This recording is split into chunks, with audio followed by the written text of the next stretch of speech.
Hello friends, welcome to my channel. मैं पीयूष यादव आपका बहुत बहुत स्वागत करता हूँ आपकी अपनी फैमिली में।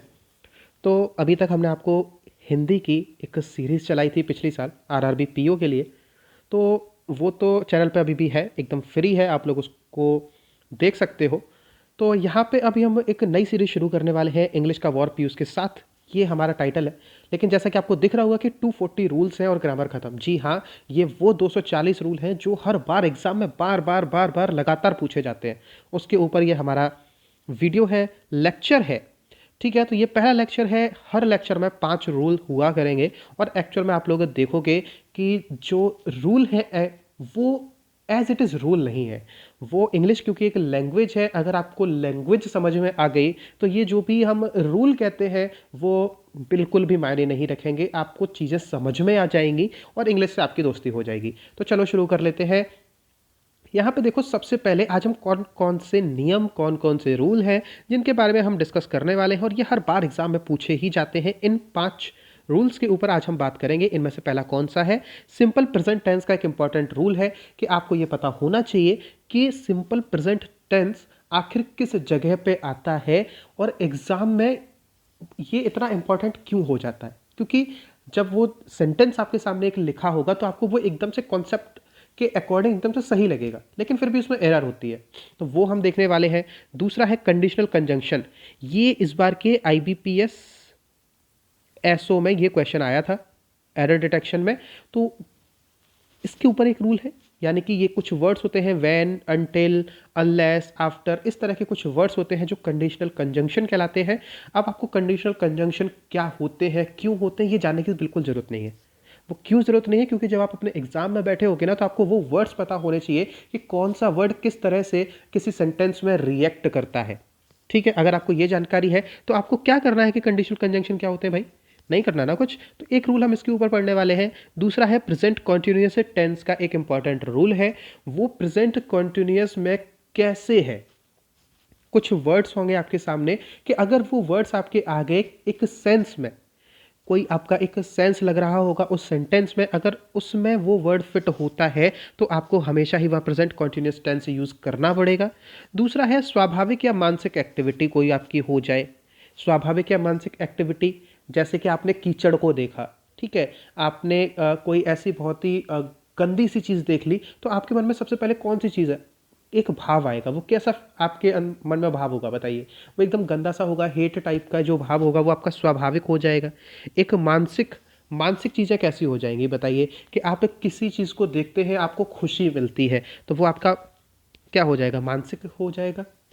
या फिर एक कोई सिचुएशन है, उसमें एकदम से आप खुश हैं, वो सिचुएशन जैसे ही बदली आपका जो मानसिक स्थिति है वो भी बदल जाएगी। तो उसके ऊपर एक रूल है। क्या रूल है वो हम आगे डिस्कस करेंगे। और एक है कुछ फिक्स वर्ड जो प्रेजेंट परफेक्ट सॉरी जो प्रेजेंट परफेक्ट में जो कनेक्शन अपने साथ रखते हैं, कुछ वर्ड्स है, फिक्स वर्ड्स है, प्रेजेंट परफेक्ट टेंस के साथ अपना कनेक्शन रखते हैं, उसके बारे में हम पढ़ने वाले हैं। तो चलिए हम इस वीडियो को शुरू कर लेते हैं। और अगर अभी तक आपने चैनल को सब्सक्राइब नहीं किया तो चैनल सब्सक्राइब कर लीजिए, क्योंकि यहाँ पे आपको अब बहुत ही बेहतरीन सीरीज शुरू हो चुकी है और जो पिछले कंटेंट है वो भी आपके लिए बहुत ही ज़्यादा इंपॉर्टेंट है। तो अब हम बात करने वाले हैं अपने सबसे पहले रूल की, जो किसके ऊपर है? सिंपल प्रेजेंट टेंस का एक इंपॉर्टेंट रूल है। अब वो रूल क्या है उसको जरा आप देख लो। सबसे पहली चीज़, कुछ ऐसी चीज़ें होती हैं कि वहाँ पे हमें सिंपल प्रेजेंट टेंस लगाना ही पड़ता है। जैसे कि अगर आपकी कोई हैबिट हो जाए, ठीक है, आपकी कोई हैबिट हो जाए, या फिर आप कोई ऐसा काम है जो आप रेगुलर बेसिस पे करते हो, ठीक है, जैसे कि आप हर सोमवार को मंदिर जाते हो, तो ये आप रेगुलर बेसिस पे अगर करते हो तो हमें हमेशा ही आपको वहाँ सिंपल प्रेजेंट टेंस लगाना पड़ेगा।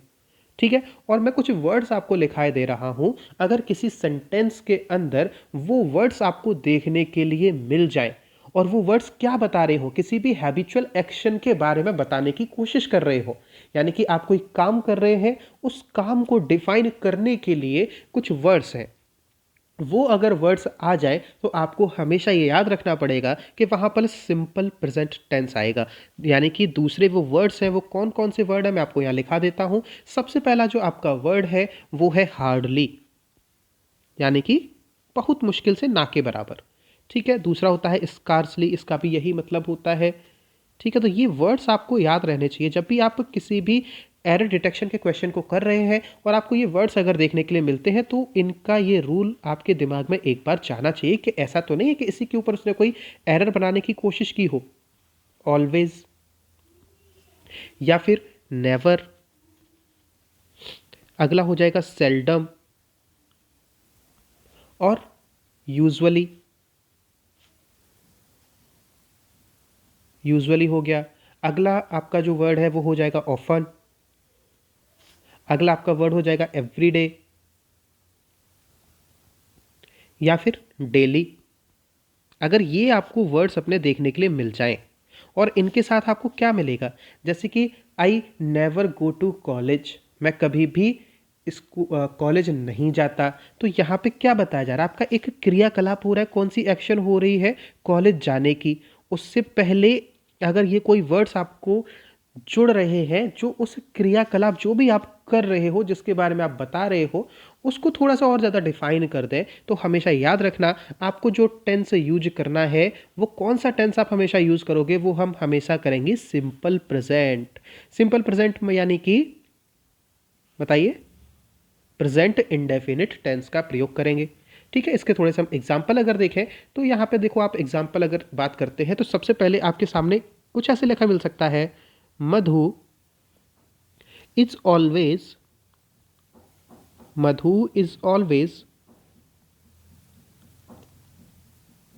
Going to temple. Madhu is always going to temple. अगर आपको इस तरह से देखने के लिए मिले तो आपको अगर ये ग्रामेटिकली देखोगे तो आपको बिल्कुल सही लगेगा क्योंकि इज के साथ आईएनजी आती है, तो ठीक है। लेकिन यहाँ पे एक क्रियाकलाप हो रहा है, कौन सा हो रहा है भाई, जाने का हो रहा है। और उससे पहले भाई एक वर्ड लग गया ऑलवेज। सर अभी आपने बताया था कि अगर इस टाइप का कोई वर्ड लगेगा तो ये सेंटेंस हमेशा सिंपल प्रेजेंट में बनेगा। सिंपल प्रेजेंट में बनने का क्या मतलब हो गया, मधु ऑलवेज गोज टू टेम्पल। समझ में आया ना, गोज टू टेम्पल। ठीक है, और अगला अगर मैं एक और एग्जांपल आपको दूं तो एक एग्जांपल और आप कोई भी सोच लीजिए। बताइए आपकी कोई हैबिट है, जैसे कि आप कोई भी एक खेल को पसंद करते हो, या आपकी हॉबी हो जाएगी। चल मैं हैबिट की बात करता हूँ। आपकी कोई हैबिट है कि आप जब भी किसी भी चीज़ को देखते हो ना तो आप उसको देख के क्यूरियस हो जाते हो। ठीक है, तो वहाँ भी अगर हम सेंटेंस अपना कोई बनाएंगे तो वहाँ भी हम कौन से टेंस को यूज़ करेंगे, हम सिंपल प्रेजेंट टेंस को यूज़ करेंगे। ठीक, तो एक चीज़ और मैं आपको बता देता हूँ। यहाँ पे आप एक नोट पॉइंट डाल के और लिख सकते हो। यहाँ पे नोट पॉइंट जो आपका है वो क्या है, ठीक है। ये जो मैंने वर्ड्स लिखाए थे उनके साथ हमेशा सिंपल प्रेजेंट ही आएगा, लेकिन एक नेवर होता है और एक ऑलवेज होता है। ये दोनों वर्ड्स भी तो मैंने पीछे लिखाए थे। अब ये आप अपने नोट पॉइंट में लिख सकते हो कि नेवर और ऑलवेज, ये अगर हम सिंपल प्रेजेंट भी आ सकता है इनके साथ, सिंपल प्रेजेंट आ सकता है। ये तो सर आप बता चुके हो, नई बात बताओ क्यों ये हमारा नोट पॉइंट है। भाई इसके साथ आपका प्रेजेंट परफेक्ट टेंस भी आ सकता है। अगर हम प्रेजेंट परफेक्ट लगा देंगे तो भी हमारा टेंस गलत नहीं होगा। ठीक है, जैसे कि एक एग्जांपल देख लो आप, you have always supported, you have always supported me. ठीक है, और दूसरा I have never, I have never met such a beautiful girl ever। ठीक है, तो यहाँ पे आपके ये दो एग्जाम्पल हैं जहाँ पे हमने ऑलवेज और नेवर के साथ प्रेजेंट परफेक्ट टेंस को भी लगा दिया है। तो नोट पॉइंट ये क्यों बना, ये इसलिए बना कि इससे पहले जो वर्ड्स बताए थे जैसे हार्डली हो गया, सेल्डम हो गया, तो वहाँ पे आप प्रेजेंट टेंस लगाएंगे, लेकिन इन दो वर्ड्स के साथ हम प्रेजेंट परफेक्ट टेंस भी लगा सकते हैं। अगर हमारा सेंस के हिसाब से सही हो रहा है तो वहाँ पे हमें वो मानना पड़ेगा। ठीक है, चलिए हम अपने नेक्स्ट रूल की तरफ चल रहते हैं, जो हमारा किसके बारे में बात करता है, जो बात करता है कंडीशनल कंजंक्शन के हिसाब से।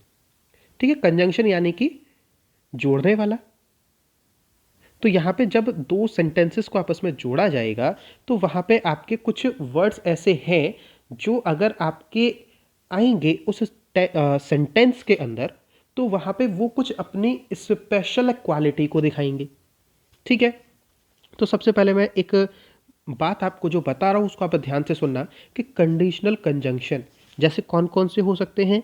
व्हेन हो सकता है, अनटिल हो सकता है, अनलेस हो सकता है,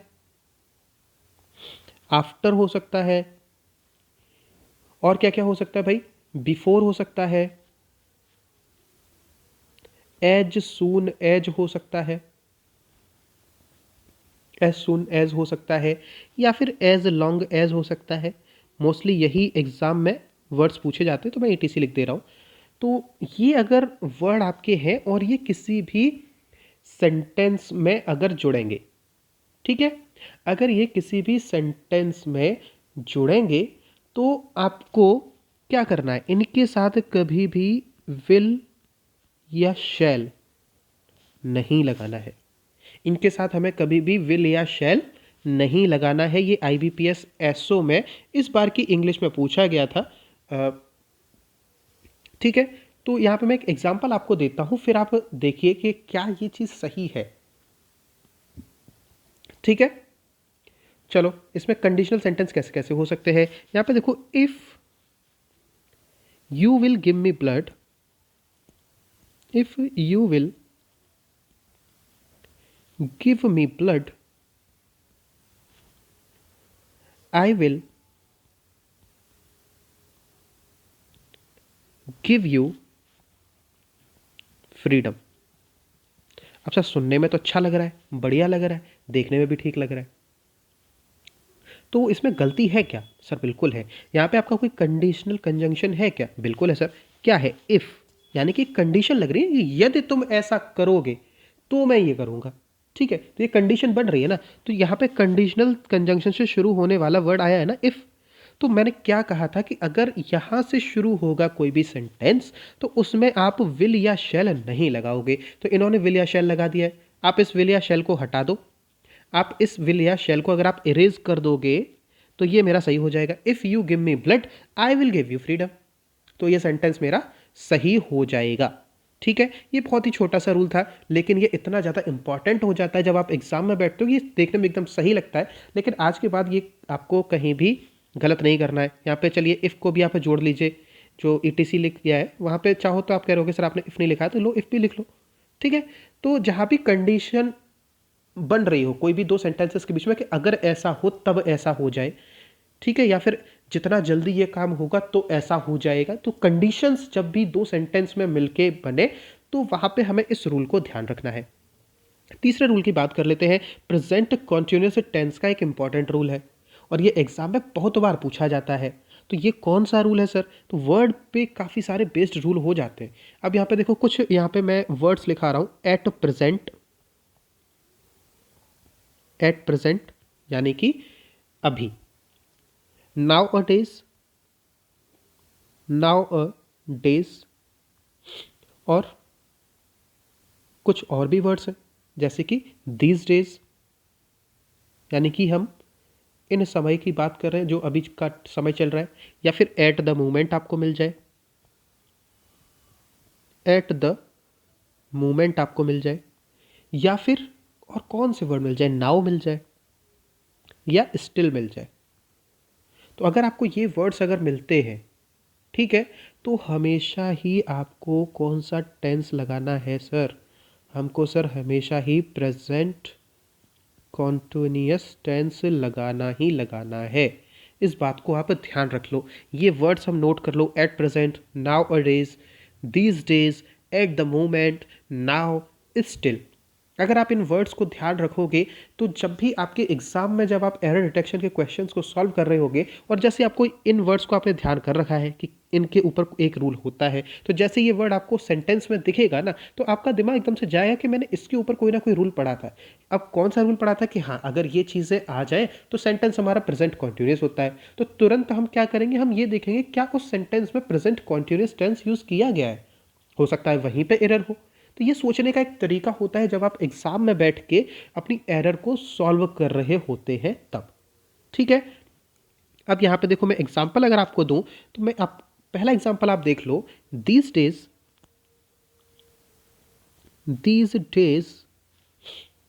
आई teach English. These days I teach English. अब किसी नॉर्मल बात बच्चे को आप ये कह दो तो वो इसमें नहीं बताएगा गलती, वो कहेगा इसमें क्या गलती है, इन दिनों में इंग्लिश पढ़ाता हूँ। तो पढ़ाता हूँ के हिसाब से सिंपल प्रेजेंट आया है, लेकिन रूल तो रूल है ना दीज डेज, कि इन दिनों में मैं इंग्लिश पढ़ा रहा हूँ। इन दिनों में मैं इंग्लिश पढ़ा रहा हूँ। तो यहाँ क्या हो जाएगा, days these days I am teaching English.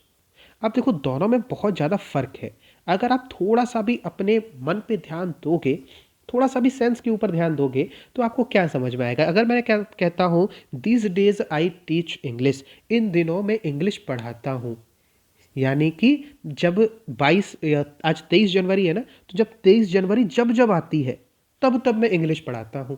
कहने का सेंस ये हो जाएगा अगर मैंने इस सेंटेंस को माना तो। लेकिन क्या बताओ, क्या ये स्वाभाविक रूप से पॉसिबल है? क्या ये एक प्रैक्टिकली पॉसिबल है क्या कि जब जब 23 जनवरी आएगी तब तब मैं इंग्लिश पढ़ाऊंगा? क्या ऐसा होगा? नहीं। लेकिन इस सेंटेंस का सेंस तो यही निकल रहा है, इसलिए ये सेंटेंस गलत है। लेकिन यहाँ पे सेंटेंस का सही सेंस क्या है कि इन दिनों में इंग्लिश पढ़ा रहा हूँ, और जो बिल्कुल सही है, इन दिनों में इंग्लिश पढ़ा रहा हूँ, तो this days I am teaching English. Okay, तो एक एग्जाम्पल हम और देख लेते हैं। एक एग्जाम्पल और देखो, वॉट, चलिए पेन का कलर चेंज कर लेते हैं, सही दिख जाए। What do you do, what do you do now a days, अभी के दिनों में आप क्या करते हो। बिल्कुल वही वाली चीज़ हो रही है, अभी के दिनों में आप क्या करते हो। अब भाई कोई हम मौसम तो है नहीं है कि अभी के दिनों में जैसे जनवरी आ गई तो सर्दी करते हैं, हम मौसम तो है नहीं भाई, ना हम कोई देवता है कि हम भाई जैसे हमने देखा कि अब जनवरी आ गई है चलो अब सर्दी करने का टाइम आ गया, ये तो नहीं है। सेंस के हिसाब से गलत हो गया सेंटेंस। तो इन दिनों में आप क्या कर रहे हो, ये सेंस बनेगा। तो व्हाट आर यू डूइंग। अगर आपको ये चीज़ें समझ में आ रही हैं तो आप चैनल को सब्सक्राइब कर सकते हो। और देखो इंग्लिश ऐसे ही पढ़ी जाएगी दोस्त, इंग्लिश से दोस्ती करनी पड़ेगी, उनके सेंस से दोस्ती करनी पड़ेगी, ये कोई रूल नहीं है। लेकिन अगर आप सीखने की थोड़ी कोशिश करोगे ना, एंजॉय करोगे, तो आराम से सीखोगे। तो कुछ जो अब यहाँ पे सीखने वाली क्या चीज़ थी, अब हम इन वर्ड्स को अगर रटने बैठ जाएंगे तो गलती होगी। हम इन वर्ड्स को रटने बैठ जाएंगे तो गलती होगी। तो क्या करें सर, हम ये करते हैं कि हम एट प्रेजेंट जो लिखा है ना, हम इसका हिंदी अर्थ पता कर लेते हैं। नाउ और डेज का हम हिंदी अर्थ पता कर लेते हैं, दीज डेज का हम हिंदी अर्थ पता कर लेते हैं। इन शब्दों का जब आप अर्थ पता कर लोगे हिंदी का, तो आपको जो इनका एक्टिविटी है, जो ये वर्ड्स अपने आप में कुछ कहने की कोशिश करते हैं, वो चीज़ आपको समझ में आ जाएगी। और जब वो चीज़ समझ में आ गई तो फिर आपको ज़रूरत ही नहीं है कि इन वर्ड्स को रटा जाए। अब कि बहुत से बच्चे पता है क्या करते हैं, वो करते हैं कि इन वर्ड्स को उन्होंने रट लिया कि इनके साथ हमेशा प्रेजेंट कॉन्टिन्यूस टेंस आता है, इन वर्ड्स के साथ हमेशा प्रेजेंट कॉन्टिन्यूस टेंस आता है। ठीक है। अब वहाँ पे एग्जाम में गए, अब वो उनमें से 10 वर्ड याद किए, 4 वर्ड भूल गए, अब क्या करोगे। लेकिन अगर आपने उनकी हिंदी याद की होगी ना, तो आप हिंदी तो नहीं भूलोगे दोस्त, क्योंकि बहुत सिंपल सी हिंदी होती है इन सभी चीज़ों की। चलो नेक्स्ट रूल की तरफ चलते हैं, स्वाभाविक या मानसिक एक्टिविटी बेस्ड रूल। अब ये क्या है, स्वाभाविक या मानसिक बेस्ड क्या चीज़ है सर, क्या कह रहे हो, जरा एक बार बता दो। तो दोस्त कहने का सिर्फ इतना सा मतलब है कि सबसे पहली चीज़ जो आपको दिमाग में आनी चाहिए कि स्वाभाविक रूप से कुछ क्रियाएं होती हैं। आपको क्या होता है, आपको कुछ फील होता है कि नहीं होता है। बहुत से लोगों को फीलिंग आती है, तो कुछ लोगों को फील होता है, कुछ हियर सुनाई भी देता है। ये स्वाभाविक हो रहा है। अगर आप बैठे हो और अगर आपके कान सही, आप बहरे नहीं हो, तो अगर आसपास कुछ भी हो रहा है तो वो आपको सुनाई देगा। अगर आपको कोई टच करके जा रहा है तो आपको फील होगा। अगर आप बैठे हो आंखें खोल के, तो भले कहीं और निगाह हो लेकिन आपको दिख रहा होगा, कुछ ना कुछ तो आपको दिख रहा होगा। और स्मेल, अगर आप बैठे हो तो जिस भी इन्वायरमेंट में बैठे होगे वहाँ की जो गंध है वो आपकी महसूस होगी। तो ये कैसी क्रियाएं हो गई? ये स्वाभाविक क्रियाएं हो गई कि जो आप करना तो नहीं चाहते हो लेकिन उसके बाद भी वो हो रही हैं। ठीक है। और कुछ होते हैं परमानेंट इमोशंस। ये परमानेंट इमोशंस कौन कौन से होते हैं सर, बताओ जरा। एक होता है हेट, कि अगर किसी चीज को देख के आपको हेट आती है तो भाई आएगी। कुछ होता है लाइक, ये भी आपकी परमानेंट इमोशन है। ठीक है। अब ऐसा तो है नहीं है कि परमानेंट इमोशन का मतलब क्या है, ये लंबे समय तक चलती हैं, ये यकायक नहीं बदलती। अब ऐसा तो हो सकता है कि किसी पर्सन को पहले आपको देख के हेट आती हो लेकिन वक्त के साथ साथ धीरे धीरे आपका वो जो हेट है वो प्यार में बदल गया, वो चीज़ हो सकती है। लेकिन यकायक नहीं बदलेगी कि अभी हेट आ रही है 1 मिनट बाद उससे प्यार हो गया, ऐसा कभी नहीं होता दोस्त। ठीक है। तो इसलिए हम इन्हें परमानेंट इमोशंस कहते हैं। क्या हो गया? एडमायर हो गया, प्रशंसा, कोई चीज़ प्रशंसनीय अगर है तो है। फियर हो गया, ये चीज़ें यकायक नहीं बदलती हैं। लव हो गया, रिस्पेक्ट हो गया, ठीक। और डिसलाइक हो गया, अगर किसी को लाइक कर रहे हो तो डिसलाइक भी कर सकते हो। वांट कर सक किसी चीज़ को आप चाहते हो। विश, ये ऐसी चीज़ें हैं जो यकायक नहीं बदलती और आपके स्वभाव में पर ये होती हैं। ठीक है। तो ये चीज़ें हो गई। और इसके साथ और क्या क्या हो सकती हैं? कुछ मेंटल एक्टिविटी भी होती हैं जो स्वाभाविक ही होती हैं, जो अपने आप उत्पन्न होती हैं। जैसे कोई चीज़ अगर है तो उस पर या तो आप एग्री करोगे या क्या करोगे, डिसएग्री करोगे। ठीक है। एग्री हो गया, कोई चीज़ है या तो आपको पता होगी या नहीं पता होगी, ये स्वाभाविक मतलब मानसिक है। किसी चीज़ का अर्थ आपको पता हो ना पता हो, ठीक है। थिंक, सोचने वाली बात हो गई। सपोज, जैसे कि आपने कुछ सपोज किया। अंडरस्टैंड, कोई चीज़ आपको समझ में नहीं है, स्पेलिंग थोड़ी सी गलत हो गई, आए, ठीक है, अंडरस्टैंड हो गया। और बिलीव, किसी के ऊपर आपने भरोसा रखा है। ये ऐसी चीज़ें हैं कि बहुत जल्दी ये चीज़ें बदलती नहीं हैं। ठीक है। या तो ये स्थायी अधिकार आपको बता देंगी या फिर स्वामित्व बता देंगी। कुछ ऐसे भी वर्ड्स होते हैं, वो क्या होते हैं? जैसे कि बिलोंग, कोई चीज़ किसी से अगर बिलोंग कर रही है तो या तो वो उसके अधिकार को बता रही होगी या फिर वो उस चीज़ का मालिक है, इस चीज़ को बता रही होगी। हैज या हैव हो गया, जैसे कहते हैं कि आई हैव अ कार, तो यहाँ पे स्वामित्व वाली चीज़ हो गई। पजेस, इसका तो अर्थ ही यही होता है। और कंटेन, ये क्या चीज़ें हैं जो कि अपने आप में स्थायी है। कंसिस्ट, थोड़ा सा मैं जान के मान सकता हूँ इसमें वर्ड्स ज़्यादा हो रहे हैं, लेकिन अगर आप इसको थोड़ा सा भी समझेंगे तो ये चीज़ें आपके दिमाग से निकलने वाली नहीं है। कीप, ये सब चीज़ें क्या है? ये अपने आप में ये बता रही है या तो मेरा उस चीज़ पर स्वामित्व है या फिर वो उस चीज़ को अपने में निहित किए हुए है। ठीक है। तो ये जितनी भी चीज़ें हैं ना, इस बात को याद रख लेना कि ये सभी चीज़ें कभी भी प्रेजेंट कॉन्टिन्यूस टेंस में नहीं जाएंगी। जैसे जैसे कई बार आपने सुना होगा, I am feeling pen, I am feeling pen, I am feeling pen. अगर आपको वो दर्द हो रहा है, ठीक है, आपको अगर वो दर्द हो रहा है तो आपको कई बार ऐसा आपने सुना भी होगा, हो सकता है कई लोग व्हाट्सएप चैट में लिखते भी होंगे से कि आई एम फीलिंग पेन। लेकिन ये याद रखो, ये चीज़ हमेशा आप गलत करते हो। क्यों गलत करते हो? सर हम इसलिए गलत करते हैं क्योंकि जो पेन है वो ऐसा नहीं है कि अभी हो रहा है और तुरंत खत्म हो जाएगा, ऐसा कभी नहीं होता। ठीक है। तो यहाँ पे हम अगर इसे हमें सही करना होगा तो हम ये तो हमारा हो गया गलत। अगर हम इसे सही करेंगे तो हम क्या कहेंगे बताओ? चलो यहाँ लिख देता हूँ, आई एम फीलिंग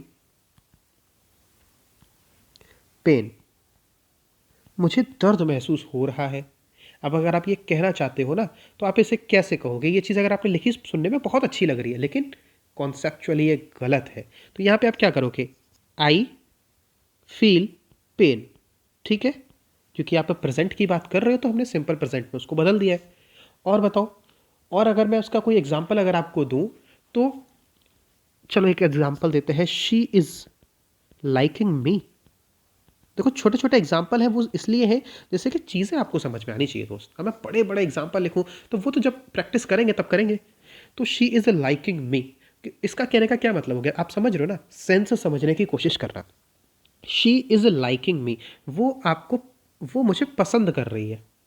ठीक है, अब अगर मैंने ये चीज़ कहा तो ये हिंदी में अपने आप में एक अर्थ डेवलप करेगी। वो मीन क्या डेवलप होगा कि वो मुझे पसंद कर रही है, लेकिन तुरंत उसमें एक ये चीज़ भी छुपी है कि वो मुझे अभी तो पसंद कर रही है, लेकिन एक सेकंड बाद हो सकता है वो मुझे पसंद करना छोड़ दे। अब आप खुद बताओ कि अगर आप किसी भी चीज़ को पसंद करते हो तो उस पसंद को ख़त्म होने में बहुत टाइम लगता है ना। तो जब वो टाइम लगता है तो ये हम इसे कैसे कह सकते हैं कि ये चीज़ एक सेकंड में ख़त्म हो जाएगी, इसलिए ये चीज़ हम कॉन्टिन्यूस में यूज़ नहीं करते। यहाँ हम क्या कहेंगे, शी लाइक्स मी। यानी कि जो क्रियाएं लंबे समय तक चलती हैं, यकायक ख़त्म नहीं होती हैं, वहाँ हम कभी भी क्या नहीं करेंगे, वहाँ पे हम कभी भी कॉन्टिन्यूस टेंस को यूज़ नहीं करेंगे। ठीक है, तो चलिए अब हम चलते हैं अपने लास्ट रूल की तरफ, जो आज का हमारे दिन का रहने वाला है, जो है कुछ फिक्स वर्ड हैं। कुछ ऐसे फिक्स वर्ड हैं कि अगर वो आपके सेंटेंस में आपको देखने के लिए मिले तो आप हमेशा ही इनके लिए प्रेजेंट परफेक्ट टेंस यूज़ करोगे ही करोगे। यानी कि अभी हमने क्या पढ़ा था, हमने 3 तरह की चीज़ें पढ़ी। आज हमने टेंस के ऊपर कुछ ज़्यादा बात करी है। तो कुछ हमने वर्ड्स ऐसे पढ़े थे कि अगर वो आ जाए तो हमें प्रेजेंट कॉन्टिन्यूस लगाना ही लगाना है। फिर हमने कुछ चीज़ें ऐसी पढ़ ली कि जो एक्टिविटी हमारी परमानेंट है, टाइम लंबे समय के बाद बदलती हैं, उनके साथ हमें प्रेजेंट कॉन्टिन्यूस नहीं लगाना है। अब कुछ वर्ड ऐसे हैं जो अगर हमारे आ जाते हैं तो हमें प्रेजेंट परफेक्ट टेंस लगाना ही लगाना है। ऐसे कौन कौन से हैं? सबसे पहला तो देखो लेटली, लेटली आ जाए, टिल टुडे आ जाए, टिल टुडे। अगला आपका कोई और वर्ड आ जाए, सो फार, या फिर आपका कोई वर्ड आ जाए up till now, up till now. Up till पूरा एक ही वर्ड है, ठीक है, अप टिल नाउ। और जस्ट आ जाए, या फिर आ जाए आपका ऑफ लेट। अगर आपके ये वर्ड आ जाए, अब इन वर्ड्स को याद रख लेना दोस्त, अगर आपको ये वर्ड्स देखने के लिए मिलते हैं तो हमेशा हमें इनके साथ कौन से टेंस को ढूंढना है। हम हमेशा ढूंढेंगे क्या इसके साथ प्रेजेंट परफेक्ट टेंस लगा है या नहीं लगा है। अगर इनके साथ प्रेजेंट परफेक्ट टेंस लगा है तो हमारा सेंटेंस सही होगा, अगर नहीं लगा है तो वहीं पर एरर होगी। ठीक है, तो सबसे पहले एक एग्जांपल आप देख लीजिए और उसके बाद हम इस वीडियो को ख़त्म करेंगे कि I did not do my homework, I did not do my homework yet. कि मैंने अभी तक अपना होमवर्क नहीं ख़त्म किया। ठीक है, अगर आपने ये बोला तो ये आपका सेंटेंस हो जाएगा गलत, क्योंकि यहाँ पे आया है येट, और ये जब वर्ड आएगा, और ये येट किस तरीके से यूज़ हो रहा है, यानी कि एक समय को बताने की कोशिश कर रहा है ये कि अभी तक। इसी तरह से ये जितने भी वर्ड्स हैं ना, ये एक समय की ड्यूरेशन को बताते हैं कि कब तक वाल, अगर आप क्वेश्चन पूछेंगे कब तक, तो उसका जो आंसर आएगा इन वर्ड्स के थ्रू आएगा। और जब इन वर्ड्स के थ्रू वो आंसर आएगा तो वहाँ पे हमें प्रेजेंट परफेक्ट आंसर लगाना पड़ेगा। तो यहाँ पे देखो, आप जब इसे सही करोगे तो क्या हो जाएगा, आई डिड तो नहीं आएगा, प्रेजेंट लगाना है, तो I have not done my homework, done my homework yet. अब ये 5 रूल थे आपके। ठीक है, उम्मीद है आपको पसंद आए होंगे। अगर आपको पसंद आए हैं तो आप चैनल को सब्सक्राइब कर सकते हो। इसी तरीके से हम अपने पूरे 240 रूल को ख़त्म करेंगे। और हाँ, एक चीज़ जो आपको याद रखनी है वो ये है कि आप हमारे टेलीग्राम ग्रुप से जुड़ सकते हो, जहाँ पे आपको काफ़ी सारी जो भी वीडियोज़ हैं वो आपको लगातार मिलती रहेंगी, और बहुत ही सारे आपको प्रैक्टिस कंटेंट वहाँ पे आपको मिलते रहेंगे। ठीक है, और किस तरीके से एरर ढूंढनी है वो भी मैं बताता हुआ चलूँगा। आज के लिए आप सिर्फ इतना याद रखो कि जो भी वर्ड्स मैंने बताए हैं उन वर्ड्स का अपने आप में एक इम्पॉर्टेंट रोल होता है किसी भी सेंटेंस के अंदर। तो उस सेंटेंस में क्या वो वर्ड अगर आया है तो उसके हिसाब से जो उसे चाहिए क्या उसकी नीड्स फुलफिल हो रही हैं, हमें पहले ये चेक करना है। तो आज जितने भी वर्ड्स आपको लिखाए बताए गए हैं उन सभी वर्ड्स की आपको हिंदी पता होनी चाहिए, ये आपका होमवर्क हो गया है। तो चलिए मिलेंगे हम लोग नेक्स्ट पार्ट में, तब तक के लिए गुड बाय, अपना ध्यान रखिए और हमारे टेलीग्राम ग्रुप से जुड़ना ना भूलिए और साथ ही चैनल को सब्सक्राइब कीजिए।